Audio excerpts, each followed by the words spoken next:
lalo na sa sales, you don't have any fixing time.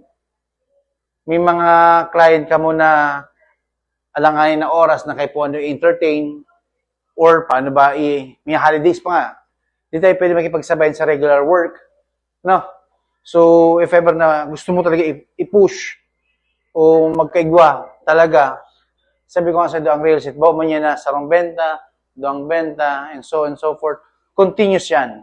Every month, every year, kung gusto mo talagang maging stable ang income sa real estate. Same thing with sa employment, maganda mo sa employment, compare with the employment, naka-fix yun. Hindi kasi gusto mo, it depends, no? Kung sanayan mo, yun na yun. Abo mo lumipat. Sa sarong bagay na araw mo didipisilan ka. Okay? Gabos na bagay, maski anong career, nag-back to zero talaga, ha? Kaya nga, kung gusto mong mag-move, araw mong kaya mo yan, learn from it, learn mo, from matutugan mo, i-relearn mo, hanggang sa makuha mo sarong bagay. Okay? Kasi ang kliyente mo, sa ngunyan, through social media na lang eh. Unlike before, mahimos ka pa saro-saro sa kada opisina. It's all yours, buman sa muya. Pero kamo nga, hanggat maaari nga ni, kamo ang frontliner kang real estate.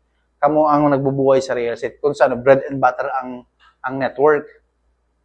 So, ang kay Puan man, nindo sa muya, yung resources na kay Puan do, just to get or generate leads. Kaya nga, we have a physical office here, di ba? And we try to conduct any seminar, we try to give you things na kay Puan do ipamobilize nyo. So, yun lang. So, na LinkedIn. Pero, kadaklan pa rin, tigagamit pa rin mo yan, more on Facebook. So, duman ang selling platform mo yan. So, na-generate ng leads, more on Facebook. Kasi simple mo, Facebook ka lang. The whole day, yun lang kikibuhan mo. Masaydalo, ano ba masaydalo? Siyempre, kapot nindo yung real estate, yung property. So, dakulo siyang sector in terms of legalities. So, aram din.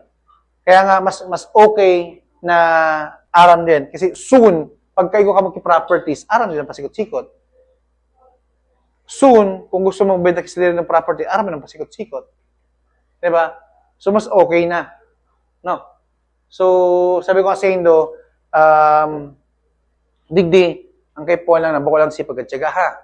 Siyempre, you need to learn and learn things na kay Puan nindo para magkikigwa ka mo equipment ka mo sa mga bagay-bagay.